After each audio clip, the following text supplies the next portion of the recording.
그러니까 우리 잠깐 인사 나누도록 하겠습니다. 우리 하늘에서 만날 사람 미리 만나 반갑습니다. 예, 옆에 분들하고 이렇게 좀 인사 좀 나눠야 돼요.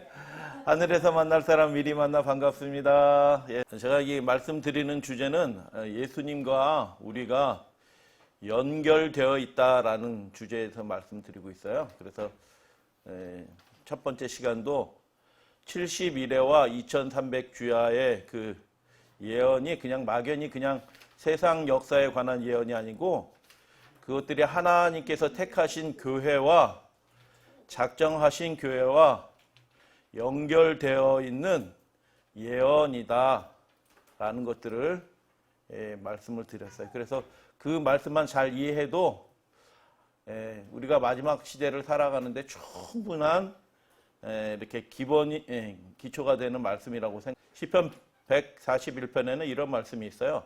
나의 기도가 주의 앞에서 분향함과 같이 되며, 두 번째 줄 같이 읽겠습니다. 화면 보고 시작. 나의 손 드는 것이 저녁 제사같이 되게 하소서. 아멘. 믿음의 사람이, 하나님의 특별한 능력을 경험한 사람이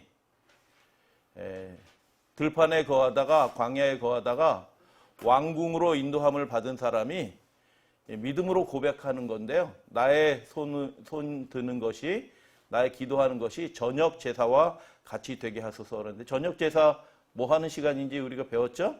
뭐 하는 시간이에요? 저녁 제사는? 매일 드리는 제사에 마치는 제사고요. 완성되는 제사고요. 죄인이 드리는 제사가 아니고 제사장이 그 제물을 드리고 제물을 가지고 하루를 마감하는 제사하고 속죄 제사라고 얘기를 드렸어요. 그래서 속죄는 죄 용서가 아니라고 말씀드렸어요. 잘 기억을 하셔야 돼요. 속죄 그냥 예전 방식으로 그 죄 용서 하면은 하나님이 성경을 통해서 주신 그 분명한 말씀이 오해가 되고요. 그 오해가 되고 희미해지면은 복음의 능력이 분명하게 우리에게 이르러 오지 않고 우리의 간구와 기도도 그렇게 새로워지지 않아요. 그렇기 때문에 이 저녁 제사는 속죄 제사를 끝마치는, 완성하는, 마치는 제사. 그래서 이 저녁 제사와 같이 되게 하소서라는 말은 뭐냐면 하나님의 속죄의 은혜를 간절히 붙드는 그런 믿음의 제사가 되게, 기도가 되게 하여 주세요라고 그렇게 기도한 것입니다. 하루하루의 삶을 하나님의 속죄해 주시는, 죄에서 구원해 주시는 그 은혜를 누리게 하여 주시옵소서. 죄와 상관없이 하나님을 사모하는 사람이 되게 하여 주시옵소서라는 그런 기도의 제목이다라고 그렇게 말씀을 드렸어요. 그래서 지난 시간에 몇 상황을 살펴봤는데 다니엘서 9장의 성경 역사 가운데서 가장 중요한 기도 중에 하나죠. 다니엘서 9장의 기도가 언제 드려졌어요? 저녁 제사 드릴 때 드려졌어요. 열왕기상 18장에 엘리야가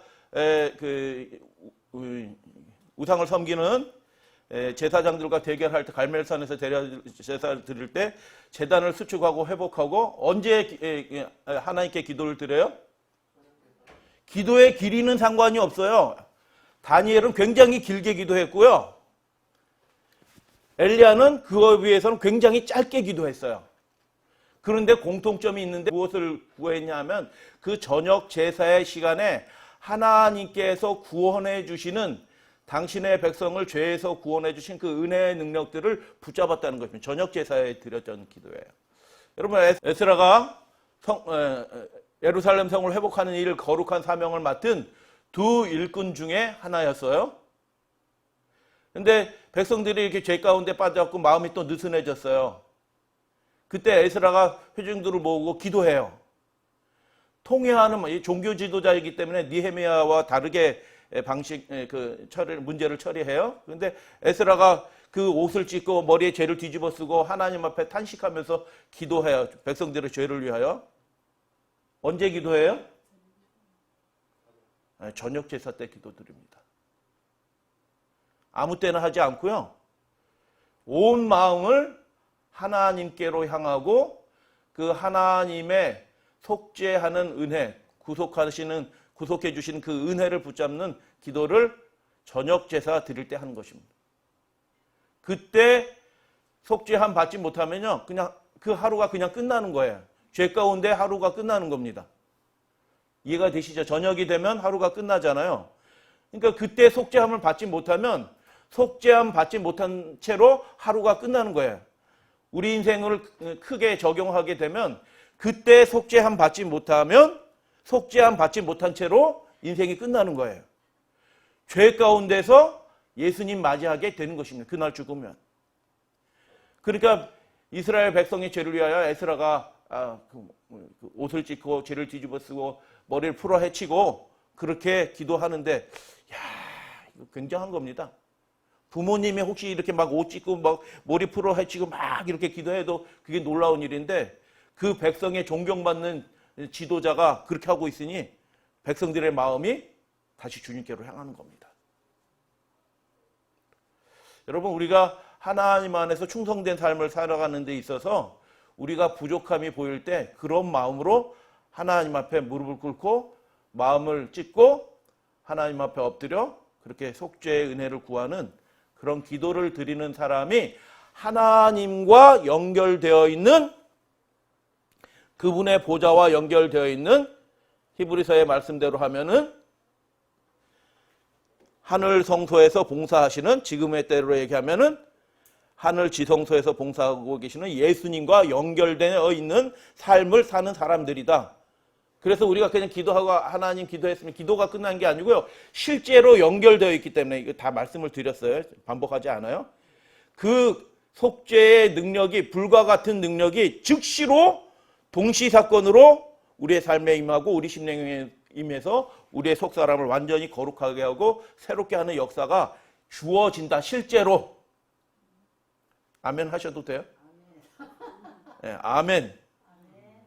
히브리서 8장에 보니까 하늘 성소가 있고 하늘 참 장막에 부르시는 이가 있는데, 그 참 장막이라는 말이 알레띠노스라는데 그 말이 굉장히 실제 있음을 강조하는 말이라고 말씀드렸어요. 진짜 있는 거예요. 마이크 진짜 있는 것처럼 하늘 성소가 진짜 있고요, 그 하늘 성소에서 봉사하시는 대제사장이신 예수가 진짜 있는 거예요. 그러면 우리가 그분의 은혜를 구하면서 간절히 통회하는 마음으로 그분의 속죄의 능력과 은혜를 구하는 마음으로 기도하면 알레띠노스, 참 장막에 부르시는 이가 그분과 직접 연결된 상태에서 실제로 그 능력이 즉시로 우리에게 동시사건으로 주어진다는 것입니다. 그래서 신앙생활은 그냥 종교생활이 아니고요, 그 경건의 능력을 실제로 경험하는, 하나님과 연결되어 있는 하나님의 그 비밀을 아는, 그 능력이 무엇인지 경험하는 그런 신앙생활이 이 예언을 통해서 약속되어 있다라는 것입니다.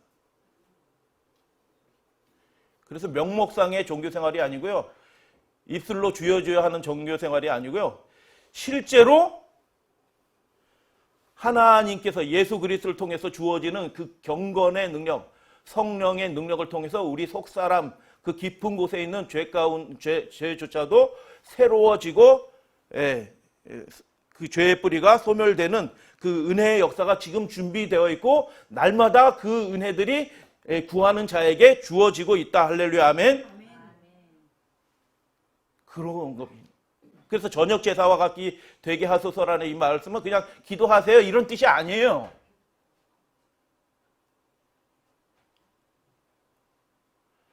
구해야 되는 것입니다. 우리의 삶을 완전히 새롭게 하는, 우리의 안일함을 새롭게 하는, 우리의 거듭되는 죄악을 이제 끊쳐지게 하는, 우리 속에 거룩한 생각이 이렇게 다시 샘솟게 하는 그런 능력은 우리에게 있어요, 없어요? 없어요. 그러니까 예수님이 뭐라고 말씀하셔요? 구하라 라고 얘기하잖아요. 네 아비에게 알을 달라고 하면 전갈을 줄 자가 있겠느냐라고 얘기하시면서 뭐라고 얘기하셔요? 성령을 구하라 이렇게 얘기하시잖아요. 구하는 자에게 주실 거라. 왜 구하라고 얘기하셔요? 없으니까 구하는 겁니다. 우리에게 우리 속사람, 우리 마음을 바꿀 수 있는 능력이 우리에게 없어요. 그게 가능하면은 교육받아서 되고요, 책 읽어서 되고요, 누구한테 훈련받아서 되고요, 어느 분 목사님이나 부흥사 따라다니면 된다고 하면 그 사람 따라다니라고 할 거예요. 교육받고 훈련받으면 된다고 하면 그렇게 교육받고 훈련받아서 우리 속사람을 죄악으로 이렇게 오염된 속사람을 해결하라고 하실 거예요. 근데 그게 그렇게 되는 게 아니에요. 그렇기 때문에 하나님께 성령을 구하라라고 얘기하시는 것입니다. 안 되는 거예요. 교육으로 안 되고 훈련으로도 안 돼요. 그거 동의하시나요? 의지로 내 죄악된 생각, 내 마음의 그 악한 품성들이 통제가 되던가요? 내 의지로? 어떨 땐 되는 것처럼 보이지만 결정적인 순간에는 안 돼요. 그렇기 때문에 전혀 다른 능력이 필요한 거예요. 그 전혀 다른 능력, 위로부터 내려오는 능력, 예수님께서 약속하신 그 성령의 능력을 너희들이 받아라. 어떻게 받아라? 날마다 받아라. 그래서 실제적인 경건의 능력, 우리의 삶이 변화되는 그 신령한 기쁨 가운데 너희들이 살다가 죄 없는 가운데 예수님 재림하실 때 예수 그리스도를 공중에서 영접하는 그 신령한 백성 되라라고 주님께서 초청해 주시는 것이에요. 그래서 구하라라는 이 예수님의 초청이, 이 복음이 무슨 복음이냐면 따라하세요. 거지복음. 네, 거지복음이에요. 왜 거지복음이에요? 거지가 자기가 없는 거 달라고 그러는 거예요. 있으면 자기 거 쓰지. 자기에게 없어요. 없으니까 좀 주세요. 이렇게 얘기하는 거잖아요. 마찬가지예요. 이게 나쁜 뜻이 아니고 좋은 의미로 우리에게 우리의 삶을 변화시킬 수 있는 능력이 있어요, 없어요?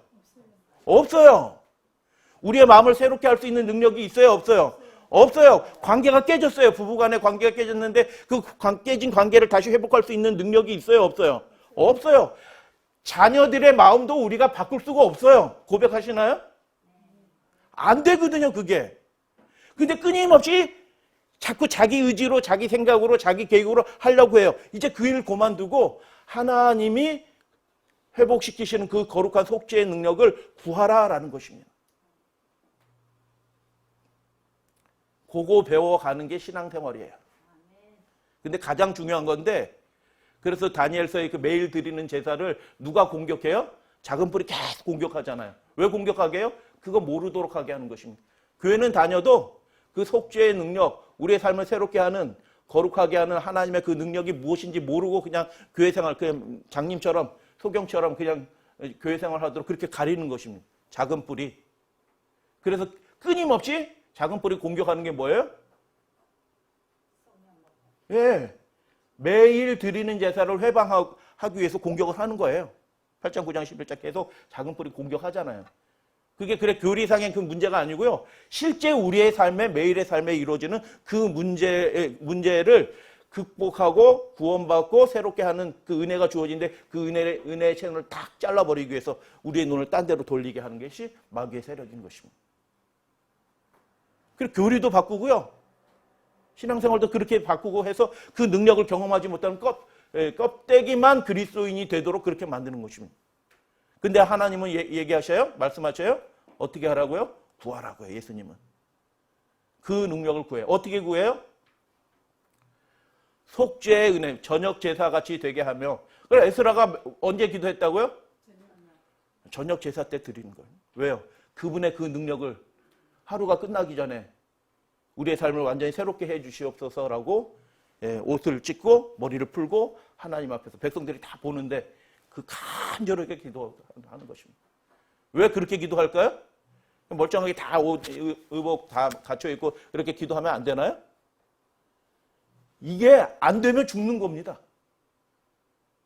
이 문제가 해결되지 않으면, 이 방법을 모르면, 이 능력이 위로부터 우리의 삶에 이루어지지 않으면 우리는 그냥 끝나는 거예요. 죽는 거예요. 그렇기 때문에 여러분 장례 치를 때 그렇게 하는 겁니다. 아시죠? 성경에 보면은 이삭이 죽은 줄 알고 그 아비가 어떻게 해요? 머리를 풀어헤치고 죄를 뒤집어 쓰면서 슬퍼하잖아요. 이삭이 아니고 누구야? 요셉이 죽은 줄 알고, 그죠? 요셉이 죽은 줄 알고, 그 사랑하는 아들 요셉이 죽은 줄 알고 그 아비가, 야곱이 그렇게 하잖아요. 이게 누가 죽었을 때 그렇게 하는 거예요. 그러니까 이게 시편 이 기도가 그냥 기도 생활 열심히 하세요 이런 뜻이 아니고요. 지금 내가 죽어 있다는 것입니다. 내 안에 나의 삶을 새롭게 할 수 있는 능력이 있다 없다? 없다라는 것을 고백하고 간절히 하나님을 붙잡는 기도입니다. 저녁 제사와 같이 되게 하소서. 예수님이 언제 몇 시에 돌아가셔요? 예, 오후 3시에 돌아가셔요. 그때 성소에서는 예, 저녁 제사 드릴 때인데 진짜 제사는 어디서 드려지고 있어요? 지금 예수님 골고다 언덕, 그 언덕에서 온 인류를 위해서 그분의 목숨을 내놓고 속죄의 희생을 드리고 있어요. 저녁 제사 때 돌아가신 것입니다. 누가복음 18장 얘기를 말씀드렸어요. 바리새인과 세리의 비유. 그냥 이게 바리새인과 세리의 비유가 겸손하게 기도해라 이런 뜻이 아니에요. 우리 성도님들이 대부분 그렇게 이해하고 계세요. 기독교 방송이나 이런 데 들어보면 그 바리새인은 교만하게 기도했고 세리는 겸손하게 기도했다. 하나님 나는 죄인으로서 겸손하게 기도했다. 그래서 의롭다함을 받고 내려갔다. 땡입니다. 아닙니다. 겸손하게 기도하라는 얘기가 아니에요. 예수님의 말씀은. 어떻게 기도하라는 얘기예요? 나를 불쌍히 여기소서라는 말이 완전히 오역이라고 말씀드렸어요. 예수님이 딱 한 번 말씀하고 바울이 히브리서에서 딱 한 번 얘기한 그 용어인데 성경의 내용을 모르는 사람들이 그냥 막 번역하다 보니까 오역을 했어요. 사람들이 이게 내용도 모르고 의미도 모르니까 번역을 막 엉터리로 해놓은 것입니다. 그래서 누가복음 18장에 바리새인과 세리의 기도의 비유는요, 바리새인처럼 교만하게 이렇게 기도하지 말라는 뜻이 아니고요. 나를 불쌍히 여기소서라는 말이 나를 속죄하여 주소서라는 말이에요. 원문이. 그리고 그때는 속죄함 받고 내려갔다, 성전에서 내려갔다라고 얘기해. 저녁 제사 드릴 때예요. 그 비유의 배경은요. 저녁 제사 드릴 때는 다른 거 아무런 기도하지 않고 오직 자신의 속죄를 위해서 기도하는 때예요.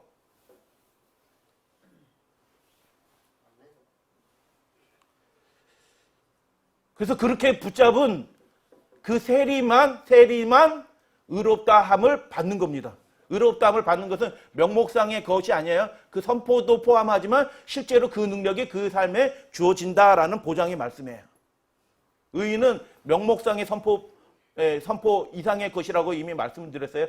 의가 4가지 의미가 있다고 말씀을 드렸어요. 지난 시간 그 동영상 다시 보세요. 복습들 하시나요? 그게 자기 말씀이 되도록, 자기의 기도가 되도록, 자기의 간구가 되도록 그거 잘 보시고 이해를 하셔야지 진짜 간구가 나오는 겁니다. 그래가지고 내 속에 그게 없어요. 나는 속죄 못 받을 것 같아요. 나는 여전히 죄인일 것 같아요. 나는 하나님께 끊어질 것 같아요. 그러니까 꼬부리가 앉아서 가슴을 치면서 기도할 때 가슴 치면서 기도한 사람이 성경에 누가 있어요? 이 사람이에요. 내가 죽은 것처럼 그렇게 속죄의 은혜를 붙잡는 것입니다. 나를 속죄하여 주소서. 그래서 누가복음 18장에 그 바리새인과 세리의 비유지만 그 비유에서 기도의 내용이 그냥 겸손히 드리는 기도, 겸손히 기도하라는 내용이 아니고 어떻게 기도하라? 실제로 내게 없는 그 능력을 구하는 기도를 누가 한 거예요? 세리가 한 것입니다. 간절히 그분의 은혜를 붙잡은 것입니다. 그래서 그 능력이 주어졌다라고 예수님이 말씀하세요. 이 사람이 저 바리새인보다 의롭다함을 받고 내려갔네. 이게 무슨 뜻이냐면 그 능력이 하나님의 보좌를 그렇게 붙들었기 때문에 이 세리에게 그 속죄의 능력이 주어졌다라는 얘기예요. 조건 없이 주어진 것입니다. 구하는 자에게 주어진 것입니다. 그분의 은혜로 주어진 것입니다. 그의 삶은 새로워지는 것입니다. 이게 이제 지난 시간에 짧은 요약입니다. 오늘은 그 이후에서 이제 좀 종말론적인 상황에서 이 저녁 제사, 하나님의 보좌와 예수님과 연결되어 있는 그 삶이 실제적으로 어떤 삶인가라는 것들을 우리가 좀 이렇게 배워보는 시간을 갖도록 할 거예요. 어떤 것들은 여러분 처음 듣는 것들도 있어요. 근데 성경에 있는 거예요. 성경에 있는 건데 교회 생활 30년, 40년 해도 처음 듣는 거 있을 수 있어요. 근데 중요한 건데 우리가 계속 보는 방식대로 보시기 때문에 그 내용들이 안 보일 수가 있어요. 근데 정말 핵심적이고 중요한 내용인데 그게 잘 안 보일 수도 있다.